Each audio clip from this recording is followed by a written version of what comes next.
Hi,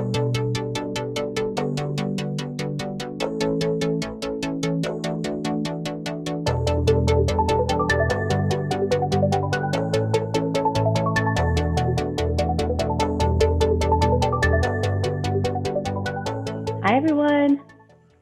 Welcome to our December Insider. Thanks for joining today. I'm Sam Zelafro, and I'm here with Lucas Alvarez, and together we're hosting another installation of our Insider program. It's the last one for the year, so we're really happy that you could join us. We're both on the in-house committee for the Atlanta chapter of AIGA, and I work at Kimberly-Clark as a global brand design manager in our B2B sector. I manage the visual identities of several of our brands in the portfolio. Lucas?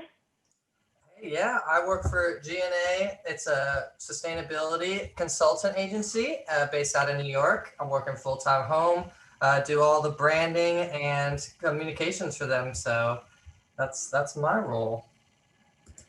Today we have Nick Fecteau with us. He's a multidisciplinary artist, designer, and creative director. He began his career as a menswear designer at Abercrombie Fitch before making the jump to fashion advertising, where he helped create highly successful campaigns for high-profile fashion brands such as Gap, Hermès, and Juicy Couture. While working at a Minneapolis-based agency, Peterson Miller Hooks, Nick worked across touch points in the style category for Target. He also worked extensively with Sears Corporation to revive Kmart with a complete rebrand of the fashion and home businesses. After Minneapolis, Nick pivoted and co-founded an art, design, and branding studio in Southern California.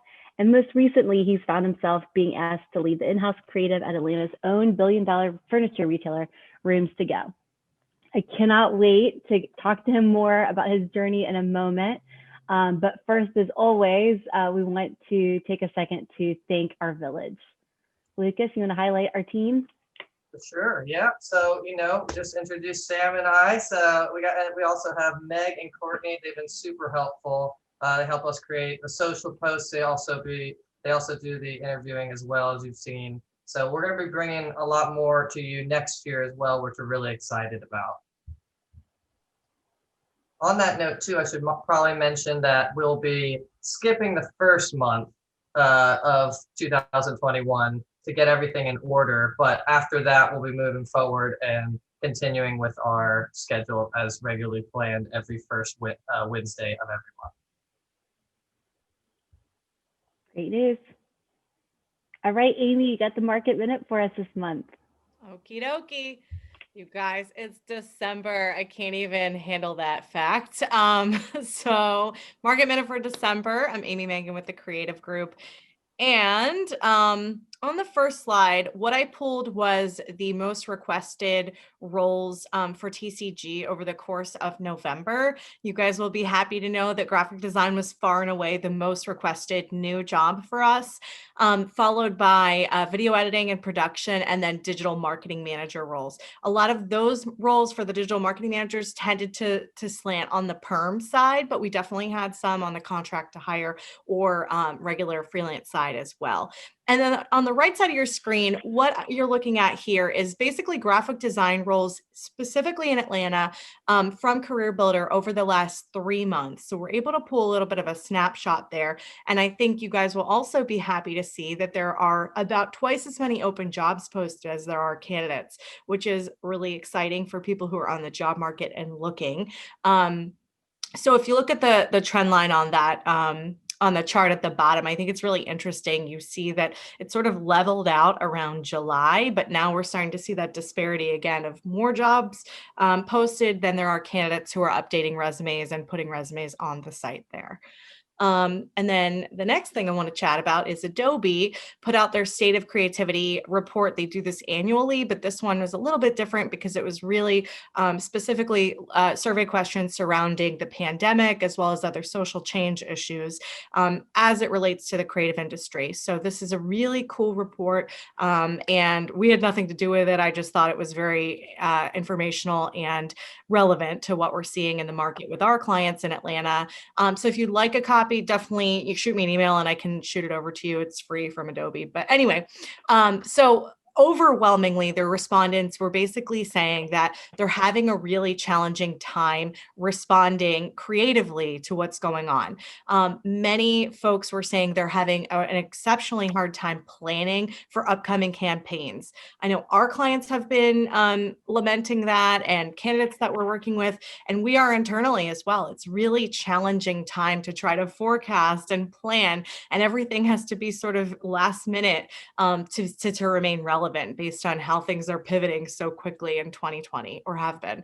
And a lot of folks also agree that they're being asked to develop way more content in way less time.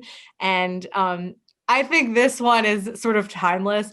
The teams feel that their creative workflow could be more efficient. I mean, who wouldn't answer yes to that like any day of the week? I feel like that's sort of that's a non-issue. It's not new to 2020.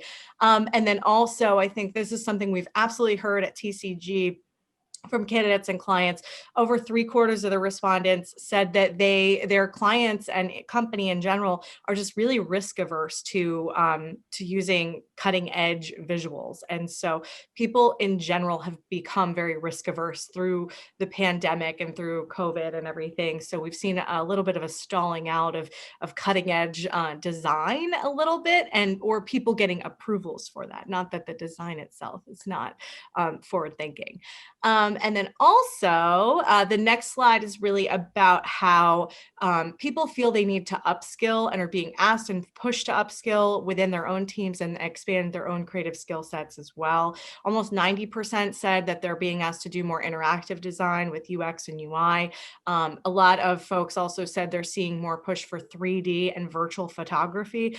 Several of our clients in Atlanta, like on the retail side of the business, are definitely looking into that. And then you guys are probably sick of hearing me say video, but again, video production is another area where teams are being asked to upskill and expand their creative skill sets. So if you'd like this whole report, just send me an email and I can shoot it over to you. And then if you need anything else from me, or you have not yet received the 2021 salary guide, please definitely let me know. It's a free resource, not only for yourself, but if you are managing a team or are in any way responsible for folks' careers, definitely something you want to look at. Now is not the time to underpay. There are more jobs than there are candidates, and people are scooping up good talent. So retention is a big factor as we head into the end of the year and the beginning of next year. And, a lot of teams are starting to ramp back up who had maybe had layoffs or let people go. We've definitely begun seeing a lot of that hiring continue. So it's a good time to give raises and not use the pandemic as an excuse to underpay. So that's it for me. And with that, I'll hand it back over to Sam. Cool. Thanks, Amy. I had to say, I always love your market minutes. I feel like they're, at least for me, they're very validating, because a lot of times when you're going through the trends and sharing some of the stats with us, I can relate to a lot of that and what I'm seeing at work. So again, it's like validating to hear those things. So thank you, as always, for sharing that with us. Nick, you didn't turn your video on.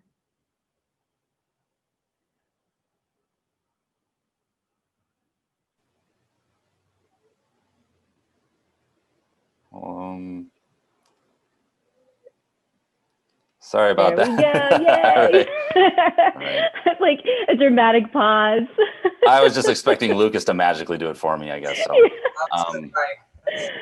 Oh my gosh, welcome to our December Insider. How are you doing? I'm good. Thank you very much. Thanks for having me. Yeah, our pleasure. Everybody that's on the call today, we had a chance to get with Nick a little bit before Thanksgiving, actually, which feels like a million years ago, and kind of talk through his journey, because, as you heard in the bio, he's kind of pinged all over the US and done a lot of different types of work. So we're super excited to dig into that today. And I kind of wanted to start because you shared that you went to the Cleveland Institute of Art for graphic and motion design, but then you started your career in this like fashion space. So I'm kind of curious, can you tell us a little bit about how your career got started? Yeah, so, essentially I was at the Art Institute there I was in this major. It was a very ambiguous major called Time. And I don't know if that was a good thing or a bad thing, because it kind of let me venture off into whatever I wanted to do. And I was mainly focused a lot on video, motion graphics, just graphic design. It was very graphic design oriented, but had a lot of progressive things at the time, with the web and different video applications. And I had a best friend actually that was going to Kent State. He was a part of a really great graphic design program there, as many people may know. And his girlfriend was in the fashion department. And I didn't know at the time that Kent State was known for fashion design, but they supplied a lot of talent to Gap and a lot of the big American corporations over the years. And anyways, we started doing a lot of kind of visual work for her and the clothing that she was making, and as well as some other people that were going to the Cleveland Store at the time. We started getting on this sort of fashion journey where, they were like, hey, could you make us a video? Can you, we want to, shoot this sort of runway thing. We want to do this sort of campaign idea, that we've got going on.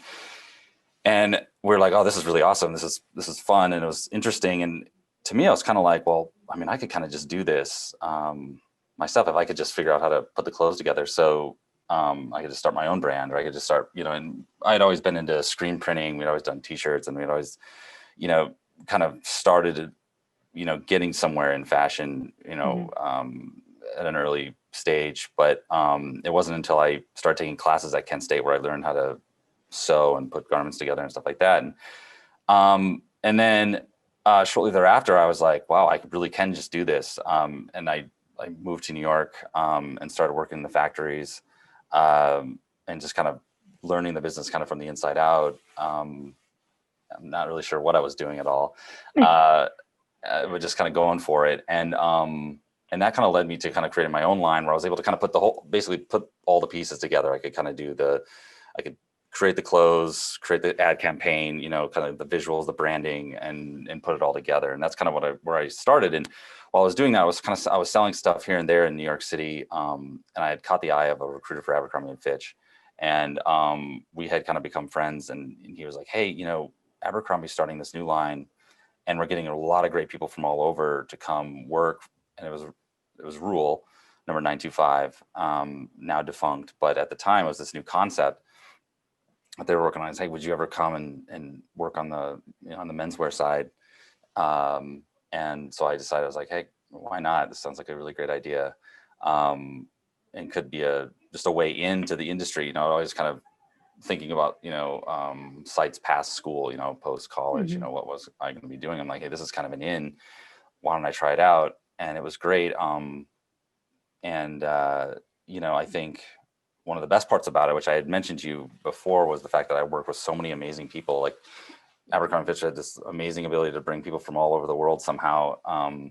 And I worked with a ton of talent, and that went off to, went back and became, big people at Balenciaga, Burberry, Right. Gap, and everything like that. So it was a really great opportunity to work with a lot of different people. And it was a really interesting concept at the time too.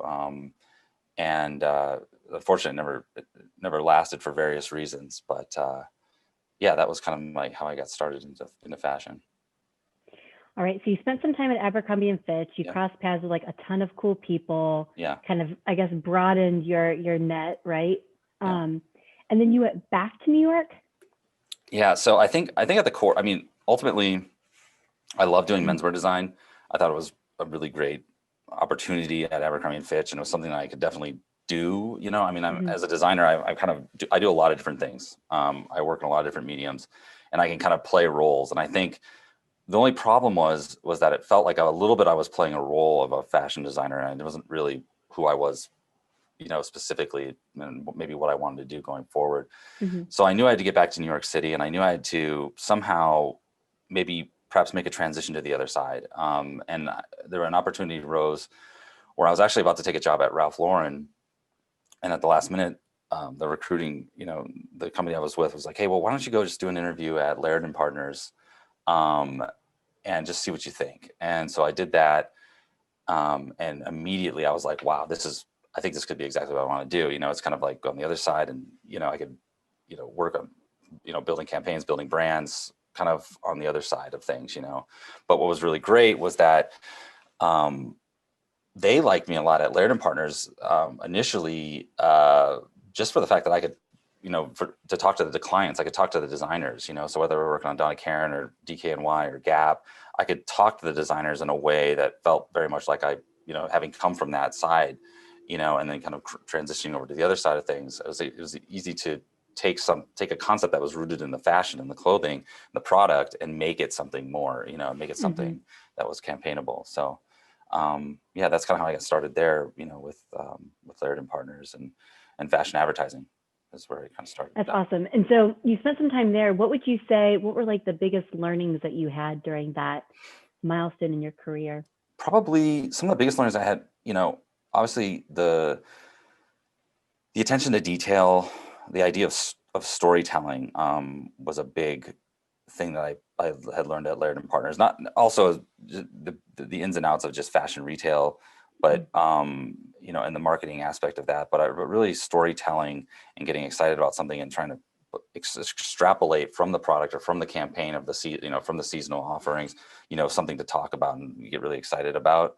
And I don't know, it's just, and then as well as the attention to detail, the constant perfection of the design and the art direction, working with amazing, again, I went from one place, Abercrombie Fitch, working on the design side of working with amazing talents from all over the world. And then I transitioned to the other side with Laird Partners, and it was working with amazing, photographic talents from all over the world, just awesome photographers, colleagues of mine, really great designers. I mean, the best of the best in New York, and Right. Which is something that I think that with luxury fragrance and fashion, that one of the things that has going for it is that it tends to draw that. It tends to almost, demand the best and that level of talent. So as my circle, or the people that were involved with were all very talented and very good. Yeah, and we'll get to your work on Target in a minute, but that was one of the things that I was thinking about as I was kind of reflecting on the conversation we had, is that, working in this very like premium environment and the sorts of priorities that you have there, and resources, right? Like you have these photographers at your disposal, you've got budgets at your disposal, I'm assuming, right? Yeah. And then moving to more of a mass brand like Target, which still, I mean, I would argue has like a pretty like premium aesthetic.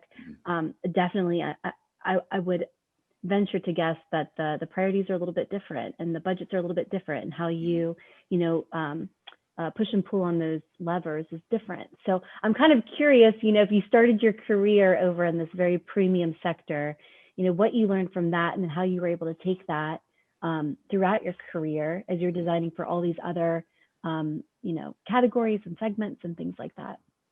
Yeah, I think that, one of the things that taught me, well, first of all, let me say that it was a pretty easy transition, or it wasn't an incredibly difficult transition going from even the most high-end, fashion to Target, because of the fact that at the time, the Design for All initiative was in full effect. And, we were partnering with brands as, like Missoni and Alexander McQueen and the like. And I think that, at Peterson Miller Hooks, one of the things I was doing was right away was handling that style category. And so it was a really easy transition. Target had done so much work, at the time, up to that point. And Dave Peterson had done so much work to get Target to this place that made it, this sort of like this prestigiousness for the masses, and this, able to make it so, I think that level of design and that level of sophistication could come and be part of the value equation. I think which was the big key, because that was the big key differentiator. I mean, it's the same, a lot of the visuals and stuff and the, everything that we were going for was similar, except the messaging had a lot more of the value proposition. I was going to ask, like, I'm sorry, I don't mean to interrupt, but no, how do you make some of those more, super premium brands feel more accessible through Target? Would you argue, or would you say that it's more about the messaging rather than the visuals? Or well, I would say it's more of it's about showing, it's like, I mean, it was kind of like about showing a really great visual, something that was very appealing or sexy or just, striking. I mean, it's very effective, and bold, and it had a style, a sense to it, but it was like for everybody. And it was always, but I mean, there's different key differentiators too. It never got, it was never cold, it was always warm, and it was always inclusive and inviting, I think. And and there was also, but it was always very prominent, the messaging, you know, whether it be a print ad, you know, back then, you know, when we do print ads or through the TV messaging, that it was always, you know, you're getting all this stuff at just a great price, you know, like it's for you, it's for everybody. And I think that's what was genius about Target's Design for All, you know, initiative in general, was this idea that, you know, revealing and exposing the fact that everybody wants, or most everybody wants, good design if they can have access to it. And so, you know, we were given carte blanche usually to just go for it. And you know, and like I said, following certain parameters of, you know, making it feel, you know, warm and inviting and fun, you know, nothing that was polarizing or off-putting, you know, like sometimes where high-end fashion can venture, is more licensed to venture into more of the polarizing aspects of culture and whatnot. But, you know, but definitely it was like never a step down in terms of visual quality or execution whatsoever. I think Target was very specific about that, and something that, you know, they held in very high regard. You know, their level of output is such. I think, should I share one of your ads? I do. Sure. Have, yeah, please. Oh yeah, we have some visuals. Let me just share that really, because it complements what you're talking about. Yeah, this is a great example. You know, you take something like Cynthia Vincent and her shoes, you know, and we put out, you know, we shot this out in the desert, you know, on the dry lake bed or whatever, and it's just got this sort of like epic feel to it, and it's high polish, you know, striking image. But, you know, I mean, the copy was so important. I mean, we labored over this copy, you know, like the world travel designer treads new ground with down to earth prices. So you always have that expect more, pay less, you know, value proposition. You know, that was a part of pretty much everything that we put out. But yeah, this was a good example of that. And having prices on there, and it's like seeing like, wow, look at those really sexy, great shoes. You can get it at this price at this time for this limited period of time. I mean, you can't go wrong. So yeah, you like took that premium, like you're talking about, from the premium brands, you brought it down to earth, literally, with the copy and with the visual. And I think that's to what Sam was saying, like a way to translate. It's that attention to detail and the focus. It's not about jamming too much messaging, or it has to say something specific. You guys really honed in on it. You can see that the text is white. Like it's kind of pushed back, but you guys labored so hard on it, and it still makes that impact though. You know, it doesn't need to be like super bold in your face all the time. The imagery does it for you, and the copy complements it perfectly. So right. Thanks. Yeah. And Target's in-house team was, you know, so talented at trying to approve and strike and push us to, you know, to strike that balance and get that balance, just enough messaging, pulling it back just enough so it's not too much in your face, and just trying to really hone the craft of the, you know, expect more, pay less, as it would relate to fashion and style overall. very cool. Yeah. That's awesome. So you spent several years in Minneapolis working for Target. Is that where you also did work for Sears? Yes, exactly. I did work for Sears. I wish I would have included some of those images too. So Kmart had come. You know, this is all a very weird time too. You know, because this is in 2008 after the big market crash, and so everybody, the world was kind of like, you know, upended, and everything was. And Target was having a sort of crisis of an image crisis themselves. You know, it was just very hard to do this work too in this time period when it was like, you know, oh my God, how are we ever going to compete with Walmart? You know, and their lower prices, even though it was like talking like pennies, and I think it was just this. It was a very interesting time, because Target was having an internal reevaluation of the whole Target image, you know, and as that being a liability, and as you can see, you know, the weather the storm, and it's something that's part of your brand, but they were really all like, oh my God, our world, you know, all this stuff that we've tried to do is like could potentially bring us down, you know, and I had done a lot of work, actually. Lucas, if you could put up the image of the C9, I don't know if that was on there or not. Do you have that or no? I don't think so. No. Oh, that's okay. Sorry about that. That's okay. My point being that a lot of the work was shifting, that I was doing, not only with the Design for All style category stuff, but also like the work for C9 and I worked for some of the other categories in the brand had a lot to do with trying to get more relatable to the everyday, and finding the sort of intricacies of style and design within the everyday. And the photography started to shift a little bit, and the styling started to shift a little bit in terms of a more of a lifestyle approach, a little bit more of a lifestyle aesthetic, I guess you would say. And that was it was interesting, because everything kind of started to shift. Well, back to your point, when Kmart came along, we weren't doing as much work for Target at the time, and Kmart had asked, well, hey, can you make us more relevant? And so we took a very lifestyle approach to that brand, and tried to apply a little of like we had come up with this campaign, money can't buy style, and we kind of made it sort of like the mantra for Kmart, where it was like, it wasn't how much money you had, but it was what you do with, like working with what you've got. And that was very appealing to them. It was very successful for them at the time, and really helped kind of put them in a place for how they could talk about their fashion and their style categories. Very cool. Yeah. So after Minneapolis, you moved to Southern California. Yeah, that's right. Can you tell us a little bit about your jump there, a little bit about your pivot? So, I had always had this kind of, actually, my time has always been kind of broken up between elsewhere and then Southern California. My wife's from Southern California. It was a place, there was always this like romance that I've had. Even I'd initially left, before my time in Minneapolis, I had spent a little time out in Southern California on this sort of like hiatus where I thought I was going to be making boots. I was going to leave advertising. So I was going to leave advertising and start making boots, which was this crazy dream of mine. And then I went to Minneapolis, and then I have this, there's a period of time that I spent out there, which actually, ironically enough, came to be a big part of my influence for the work I'd done at Target with William Rast, which was Justin Timberlake's denim line that he was launching at Target. And the whole thing was set in kind of like the romanticism of the West Coast. And I've always had this sort of like draw to California and the desert, and then the sort of like manifest destiny of out West. It's never really stuck though. I've always, I've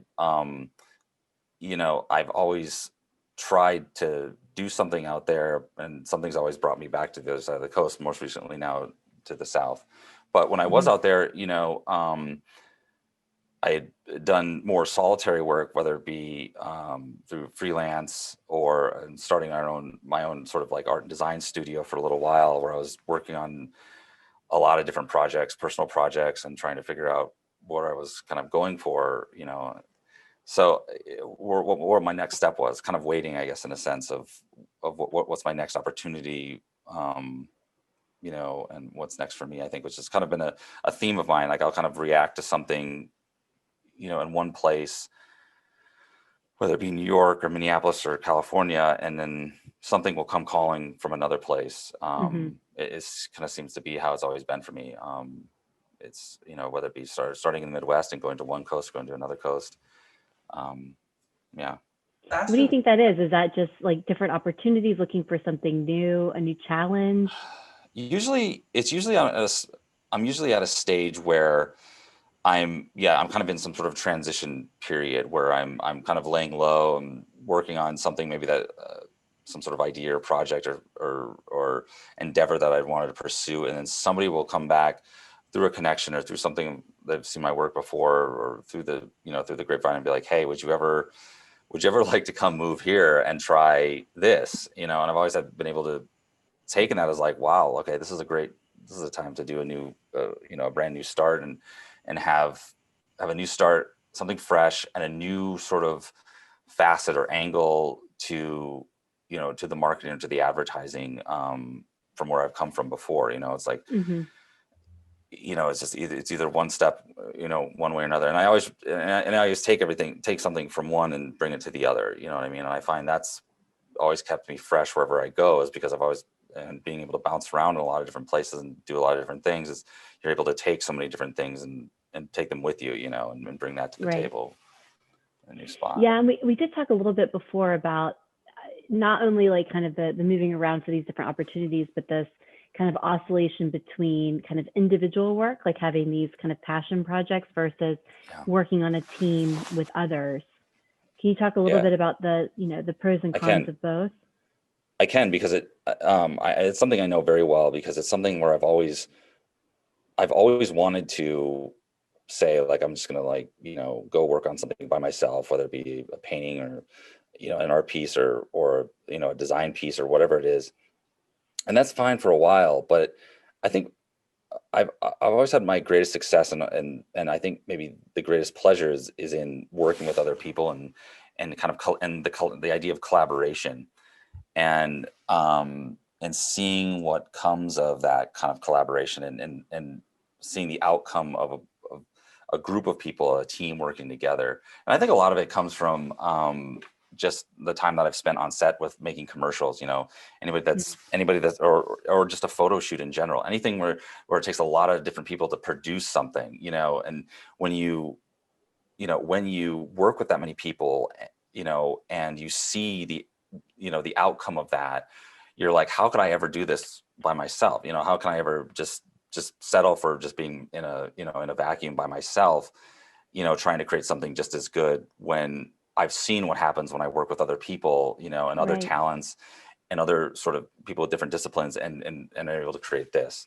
And it's hard to move away from that.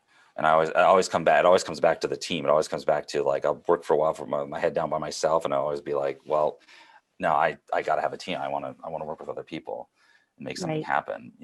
Pool the resources, so to speak. I'm curious though now. So, how long have you been at Rooms to Go? It's been, gosh, it's crazy. It seems like I've just gotten here. It seems like it's just gotten here, but it's like a year and a half. Wow. Yeah. So, I mean, in that role, you're leading a team. So I'm kind of curious, like, as you're leading other people, how do you tap into people's strengths to really make the most of that team dynamic? That's tough, but that's also part of what I love doing. I mean, I love kind of identifying people and working with a lot of different people that have different strengths and different personalities, and figuring out where they fit in the scheme of the concept, and the scheme of getting things done, and different people. It's cool because, I mean, I think people gravitate inherently. There's differences. People have the differences between people naturally create a segmentation between what people want to work on. I don't really get a lot of, like, everybody wanting to work on the same thing, or everybody wanting to do the exact same thing, because that's just not how people are. There's a natural sort of delineation between people's talents and skills and interests that and so long as you hire the right people and bring people in that that are diverse, then you'll never have that overlap problem. You'll never have that somebody stepping on another person's toes. Everybody else kind of fits together like a puzzle. And I think that's the key. And right now, my role is a very new role at the company. I'm still figuring it out myself, and working with the higher ups to figure out what my role is. And then my team that is just very small and nascent at the moment. I mean, I kind of set my sights on trying to build the best in-house team that Rooms to Go could have, and working with people that have been here before me, and hiring new people, whether it's young people and more senior people. Like, it's just how to make it all come together has been really both one of the main challenges as one of the main interests as well too. Right. And you talked a little bit too about some of the mentors that you've had throughout your career that have really, I think, maybe paved the way for what leadership looks like. Yeah. Can you talk a little bit about that? Absolutely. I mean, I think there's somebody said, I don't know, it was like, if you want to be the best, you got to work for the best. And I think I've been lucky to have worked for some of the best people in the business. Absolutely, hands down. Trey Laird, Abercrombie Fitch was kind of its own world, but speaking specifically when I transitioned to advertising, Trey Laird was kind of like fashion's go-to guy for advertising. He was great. He's an amazing eye, incredibly discerning individual with impeccable taste, and I literally learned a lot about sophistication and the level of and luxury through him. Robert Lucier was really my first kind of true mentor and boss, and he was amazing because he was a genius of orchestrating people and getting ideas done and making things happen. And it was just awesome working with somebody like him, because you never knew exactly what his role was. He was a creative director that I was working for at Laird Partners, and but he would just somehow get everybody excited about. He could make anybody excited about anything. It could be the worst project in the world, and he would make everybody excited. And not only that, but he would ebb and flow, which I think is something that I gleaned in my managerial skills and the goals that I have as a leader, or somebody to react to the situation, to any sort of situation. I mean, he was a genius at that. Like, where, I mean, he would, I mean, almost hilariously, because, I mean, we come in some days, we're working on a project, and he'd be like, oh, you're like, gosh, we've got nothing. What are we going to do? I'm like, we're hopeless. This is a mess. And then somebody, like one of us, would be like, say something like, well, what about like watercolor, or what about like we drip the lines or something? And he'd be like, oh, that's genius. Seems like, and then like 2 days later, his whole wall would be like filled with like just tons of concepts based on it. And like, it would just, the whole direction, everything would just change. And like, and anybody could say anything at any given moment, and everything, he would just kind of react to like what was going on within the group and the ideas that people would have, and then just kind of just elaborate on them and just make them, and then get everybody super excited. And you kind of looking at these like concept walls and stuff like that, and being like, oh wow, like we actually have, like, there's so many things that we could do. And it could be the most minuscule project, and you would make it be like the most monumental one. Mhm. I was really lucky to work with Dave Peterson at Peterson Miller Hooks, who really made, like, I mean, he was made Target really what it was, back in the day, and making it that Target, and that having that level of sophistication, that style. He was a genius of image maker, an art director at heart, and learned so much about how to do like really good TV from him as well. Just amazed how to make a really engaging and stylized Mhm. TV spot was probably one of the biggest things I learned from him. And then even, I mean, I've been so lucky, even now working for Jeff Seaman, I mean, he's obviously one of the best in the furniture business, been doing it forever, and just a genius in his own right, in terms of how he, creates his value proposition and what he gives back to the customer, and what he's able to offer, the customer in terms of a product and a value is amazing.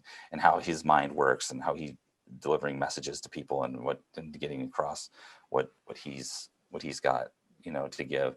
So yeah, it's been diverse and good, for sure. Yeah, it sounds like it. I think if I had to kind of encapsulate what it seems like you've learned, as to how to be like a great team leader of creatives, it sounds like, being this kind of cheerleader, like getting people excited and see, the lessons and the challenges and all of the different types of work we have to do. It sounds like, being this kind of champion of inspiration might be another role that you really have to play. And then really understanding your team's strengths and backgrounds, so you can put people in the right spots, right? Like, just like a coach of not that I'm very into sports, but I could imagine that if I was coaching a football team, that I'd want, certain people in certain roles so we can kick butt. So it's kind of the same thing. Yeah. Absolutely. I mean, I'm totally, I think, getting people into certain roles and having them be self-fulfilling, and in those roles being something that they're proud to be in, and seeing, I think at the end of the day, it's so much about people connecting with other people, and seeing how everybody fits, and how everybody kind of, the roles that we all play in whether it be in the job, but in life, what I mean? And like how people, there's no such thing as solitariness. People talk about the collective unconscious. I mean, the most exhilarating times is when everybody's on the same wavelength, and everybody's like vibing on the same thing, and people are just getting excited about the same thing. And it's like, it's that kind of stuff that really moves the needle. It's that kind of stuff that makes the best work. And I think people know that, like, it's designers know that, designers always want to be on that tip. They always want to be in that environment, but I think it's just something that translates to just a human everyday thing too. Whether you're a designer or not, you want to be on that wavelength and know your place, but be part of the stream. You want to be part of the ebb and flow of culture and the sort of the consciousness of humanity at the time. Oh, So yeah. Yeah, I always feel like, it's finding purpose and value, like what am I Yeah. adding? How am I contributing to the greater How am I whole? contributing? Everybody wants to Yeah. know, like, what am I doing here? What am I doing here? What is my purpose? Yeah, definitely. And so I feel like a lot of times, as a team leader, if you can help people find that, that's how you retain talent, Absolutely. Yeah. If you could So, tell somebody their purpose, like, it's one thing, in the job spectrum, life, that would be amazing too. I guess that's what gurus and stuff are for. But, but yeah, definitely in the job arena, it's about getting people to be like, no, you're totally, killing it in this respect, and keep doing this, or, would you ever try this? You know what I mean? It seems yeah. like you're really into, like, maybe, kind of put them in, and down a sort of like kind of separate path, but maybe a better path, or I don't know. And then always like learning from people too. I think I find that I just, it sounds so cliche as like you never stop learning or whatever. But the minute you have to like manage somebody or tell somebody something is the minute that you really learn more about what you're doing wrong too, or what you're not doing, or what you want to be doing more better at, or, or should be doing. So it's very reflexive, it's very reflective in that way. Yeah. That's a really good point. I want to jump in on that part too, on the purpose aspect, and trying to figure out your goal at any career, whether you're starting or going where you are now. It's kind of your purpose does kind of change as you go through the timeline, and it's something you have to identify in yourself too to help guide other people. Exactly. So like, as you were saying earlier, which resonates with me too, is like sometimes you want as a designer to put yourself in a silo and just you're going to make the coolest, craziest, best thing, and you realize it works better when you're collaborating, but it's kind of tough without somebody helping you collaborate, someone pulling you in, and that's kind of the role of the director. And as a designer moving into a director, you also have to remember you're not the only one who has to do it. You have to get the other people to do it. So it's kind of a cycle. It's funny to talk about, but it's interesting hearing what you're saying. Yeah, absolutely. And that's a tough thing as a designer, and as being a designer and a design leader, it's like the where you switch between putting pen to paper and being that designer. You're doing the work, doing the grunt work, or doing the, however you want to call it, and then being the one who's kind of hovering above, orchestrating and having a certain perspective. And to be a design leader, you have to have that perspective. The minute I mean, it's okay to plunge, get down in the trenches and roll your sleeves up, but at the same time, you have to know when to get back out of it. You have to know when I've got to step away. I can't stay down here with my head down working on this stuff, because I'm going to lose my perspective, which is what I was hired to do in the first place, And by the way, I've got these people that can be doing this, for me, and maybe perhaps doing something that I wouldn't have thought of, or something that is, compatible, or makes my initial vision even greater, like inspiring them and bringing new perspective to you, like back. Absolutely. You, and you're helping them at the same time. Absolutely. Yeah. That's a whole like cyclical chain, process. Again, working towards that goal of creating something great, and working with other people allows for that to happen, allows for that output to happen. So, seamlessly, and it's really interesting. It is. Well, we had a question in the Q&A that I think kind of makes sense to address right now. Caroline was asking, as a young designer that's trying to break into the commercial side of the industry, how often do you suggest a switch between either a job or company? What's the longest you've stayed at a firm? What advice can you give around that? That's an interesting question and topic. I mean, I think, yes, there's a lot of pros and cons to jumping around and moving from one place to another. I've never stayed at a place. I think the longest I've ever stayed at a place is maybe like 5 or 6 years. really staying at a place, and that's always been like the longest for me or something like that. And I've never hesitated to try to go to another place, but a lot of that, like, that starts to, it also depends a lot on your age. When you're younger, I would say, keep it mobile. If you're not happy somewhere, then by all means, try to get yourself into another position. But it's not about, I think what's really important is to again be very open to what's going on in the universe and in your universe, and what are the opportunities that are being put before you. If there's, you can't just will yourself necessarily into what you want. You have to react to opportunities that come your way and something that's put before you. And there might be something that you're missing just where you are at the moment that that could be very beneficial, and it could be something that you could work towards in your immediate space as opposed to moving. But there's pros and cons. Like I said, there's pros and cons to doing that. And it's just about taking. I think for me, it's always been about, if there's been an opportunity. I felt the worst mistakes I've ever made is when I didn't react to an opportunity.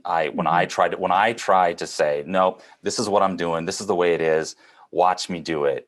That's when I've fallen on my face the hardest, I think. When I haven't been like, just staying course and then just keeping my eyes open and the vision open and seeing something come into field of view, that's an opportunity to be like, wow, like this could be a really great step, this could be a really great, thing for me. And then deciding then whether or not to take it, as opposed to, I'm just unhappy and I'm just going to do this. And, what I mean? I think it's about keeping an open mind, is the key to success with that.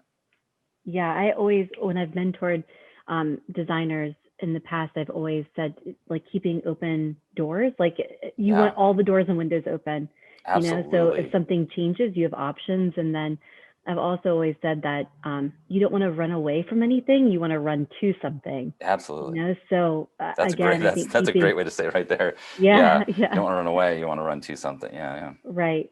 And I feel like when the opportunities, when you stop learning, that's when you kind of know it's probably time to look for something new. Yeah, stop learning. Yeah, that's good. Because you never want to stay stagnant, right? You don't want to stay stagnant. Life's too short. Blah blah blah. Like, for absolutely. But I think, and you owe it to yourself to kind of be proactive in that way. When you can definitely make the call that this isn't something that's for me.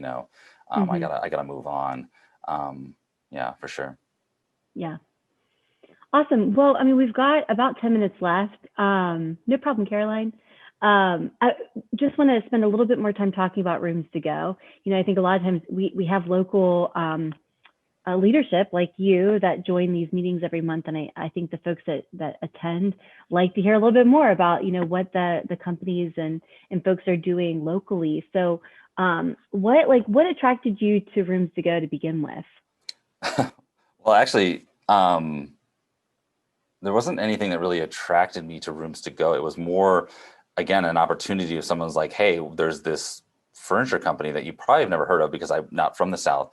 And and I didn't know of them at the time. And then it was more of like a learning experience, and then talking to people and how much they were, a part of this region and this, in this community and stuff like that. And so it was kind of more of me just discovering and having the luck of being introduced to the people here, more than anything. Than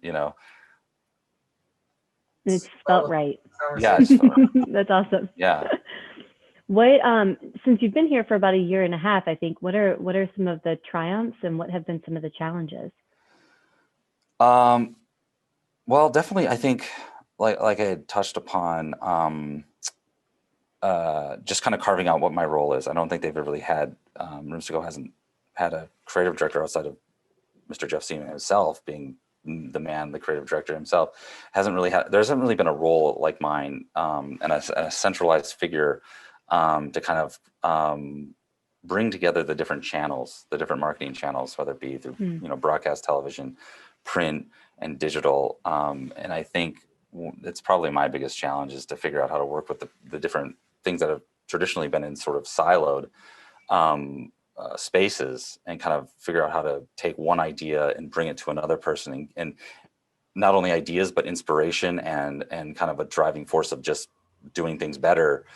You know, allowing myself to kind of be an ambassador of that to all the different marketing channels. That's probably been one of the biggest challenges so far. And just you know, it's hard to be a new guy in a place where like people have been here for like 30 years, you know, and it's incredibly difficult and you know, and to come in and be like, hey, you know, I've got some ideas, you know, that you guys have maybe never thought of. It's like, it's kind of a weird thing. But you know, there's so much history and there's so much to stand on that it just makes it's really about me applying a perspective more so than any sort of, you know, any sort of big change. It's more of an evolutionary perspective. But trying to implement that vision, I think, is probably one of my biggest challenges. Do you have any triumphs or small wins that you can share? Small wins. I don't know. I'm not exactly sure. I mean, I think maybe I've been able to, from a branding standpoint, I've been able to evolve the branding a bit, and it's appeared in different places on TV and stuff like that. And there's been I think it's one of the hardest things I have. You know, I come here to work every day and I have like this big list of stuff that I wish that I wanted to have done, or I wish was going to get taken care of. And, you know, it's just not like that. And it's kind of a long game. And so I, a lot of times lose perspective of being like, am I even doing anything here? Am I even making a difference? Or am I seeing any sort of, am I getting those wins? What are those wins? I don't even know. It's a long game, right? It's a very long game, and it's a marathon. Exactly. And so it's a lot of times for me, I just have to keep, I try to talk to people and ask, you know, get their opinion, you know, the kind of the collective opinion. But yeah, that's actually just something that's difficult for me to really figure out what is that like win, you know, because I'm like, the win in my mind is always so like, I want this right now. I want all this stuff changed. I want this stuff to look better. I want everything to look better, blah, blah, blah, blah, you know, and it's just that's just not how it works, you know? And so it's harder to kind of take it in stride and like all the little wins, I guess. Yeah. You have to have little celebrations. Yeah. So I don't know. All right. We have a couple of questions that popped up, and then we have some fun Atlanta questions that we can cover if we've got time. But cool. Corey wanted to know, in your career, has it been more helpful to be networked into opportunities, or have you found more success through, you know, applying or using recruiters? Well, it's probably been about 50-50 split for me. It's really hard to say like one, but I would say immediately I want to say go for network. And then two, I've had some amazing success with recruiters. So like, I can't say it's pretty much a direct, like it's got to be a split 50-50 right down the middle for me, where I've had just amazing opportunities put before me through recruiting firms, you know, thankfully that are out there. And then some has been just through networking. For example, the Rooms to Go was a networking thing. Okay. Peterson Millhooks was a recruitment agency thing. You know, so definitely every point has been one or the other, kind of back and forth. Yeah. I mean, I guess that goes back to just keeping all the doors and windows open, right? Because you never know when an opportunity. You never know. Exactly. Right. Cool. All right, guys. I mean, if you have more questions, please share them in the chat or in the Q&A. We got one more that came through. Oh, okay. So Liam asks, would you say that for young designers, diversity of experience is more important than depth of experience? You do more kinds of things than do one thing a lot? I would say you're going to have a harder time doing lots of things than doing one thing really well a lot. I think one of the things that I've struggled with consistently in my career is doing too many things. You know, not that the problem is I just enjoy so many different things. In one respect, that makes me a good creative director because I come from I'm able to see things from a lot of different perspectives. I'm able to bring a lot of different disciplinary talents to the table. but I gotta say, there's something to, I think like Heinz ketchup. I read once on a Heinz ketchup bottle, it says, do the owner of Heinz, or the founder of Heinz, said, do one thing really well. And it always stuck with me because I'm not that guy, but I've seen so much success, you know, be it monetary or other, for people that have done that, have done one thing really well. I think in general, people generally like it. I mean, it's really for other people, because, you know, I think people generally like to try to limit people, not necessarily in a bad way, but in a way where they like to know really quickly what you do. You know what I mean? And people can be very successful if I'm doing one thing really well. I mean, artists know this too, because I mean, how many artists have suffered like artistic deaths by changing their style or changing what they're doing? You know, I think people just generally love it when it's like, you know, you do one thing and you just keep doing it, you know, and it's like, and now that's what that guy does, you know. But so you'll definitely run into resistance, and it'll be harder for you, and you can get lost in your own sort of multidisciplinary like notions and ventures, you know what I mean? So it can definitely be an easier road sticking to one thing. And because of the fact that everything is so, you know, there's so much to be learned or gained from just one thing too. Like another way, it's just another way to play it. Like if you went after, you could spend your whole life trying to perfect one thing, and you'll never get it perfect, but your level of perfection could be astronomical. You know what I mean? And it's just how you want to play your life. It's how you want to design your life. And I think that, you know, it's up to you. There's definitely, there's a hard road to toe. If you go after the multifaceted approach, but at the same time, if you stick to one thing, there's that chance that you're gonna get bored and want something else. So, I don't know if that makes sense. That answers the question. Yeah, no, I think that makes sense. I think early on in your career, it's good to dabble and kind of find, you know, what are you good at, what do you enjoy, and what can you make money doing, and then once you discover that, then like, you know, ride that to the bank.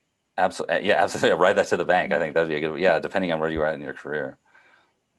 It's also kind of, it's kind of both at the same time in some perspective. Like if you're a graphic designer, what does that mean? I mean, that applies to a lot of fields. So like you could do graphic design like you did for fashion, you know, and kind of multidisciplinary already off that bat. And that can lead to another thing. And you can kind of combine your skill into another skill and develop your primary skill while also developing a secondary skill, and kind of do absolutely. It at the same time. Yeah, again, it's that idea of taking one thing and bringing it to another place. You know, you take one thing and bring it to somewhere where they don't necessarily have it or it hasn't been. You know, if you're taking graphic design to a place that doesn't traditionally have graphic design, you know, I mean, that's going to be a whole new world of opportunity there. Right. Absolutely. So figuring out how to design that diversity, I think, is really important to one's career early on. And, you know, you can really, it's a design in itself, for sure. Right on. That's awesome. Okay, 3 minutes left. Nick, can you tell us your favorite restaurant to get carry out from in Atlanta? To get carry out from, well, you know, I got to say, I feel like I'm such a novice I'm so new to the food scene. I think that's why I was interested. I wanted to know from a newbie, what were you thinking? Carry out. I don't know. Are you saying carry out now because of COVID? Yes. Or just... if there's a really great patio you've been to, feel free to share that as well. No, I mean, you know, honestly, we got some really great carry out from that restaurant Spring the other night in Marietta, which was to die for. It was a great restaurant. I haven't been there to eat, but as far as carry out, it was pretty amazing. I mean, I'd like to say I'm a foodie. I honestly, like, I would love to go out more and experience more of the culinary like offerings that Atlanta has to have. I don't. There's some good food in town. There's a ton of good food, and I feel as though I need to start working that in. I mean, COVID's been a little bit of a hindrance to that, but or a big hindrance to that, I guess you'd say. It's like, oh. Not really a little, a big hindrance, but yeah, I don't know. I'm not sure. Fun. Well, I can recommend Antico's our Friday night spot on the west side. Oh, really? Okay. You have a lot of outdoor seating, and I think it's so cold right now, isn't it? Yeah. I don't know if we'll sit outside this week, but like yeah. crazy. That's our favorite pizza spot in town. So, Oh, cool. yeah, thank you so much for your time. This has been great. Lucas, I was thinking if we can get on technology for 2021, we need to get a digital setup that's like the Oprah Conversations. Has anybody seen that show on Apple TV? No. Nobody? no. You have to watch. It's Check really that good. out. That's going to be a good one for next year. It looks like they're in the same room. That Oprah, whoever she's interviewing, it looks like they're in the same room. Oh, So cool. it'd be great to meet you in That'd be person awesome. sometime. Yeah, Once all this absolutely. is over. Yeah. Absolutely. But thank you so much, everyone, for joining today. It's been a pleasure hosting the last Insider of the year, and we look forward to making more memories in 2021. Cool. Thanks a lot, guys. Thank you so Thank much. you.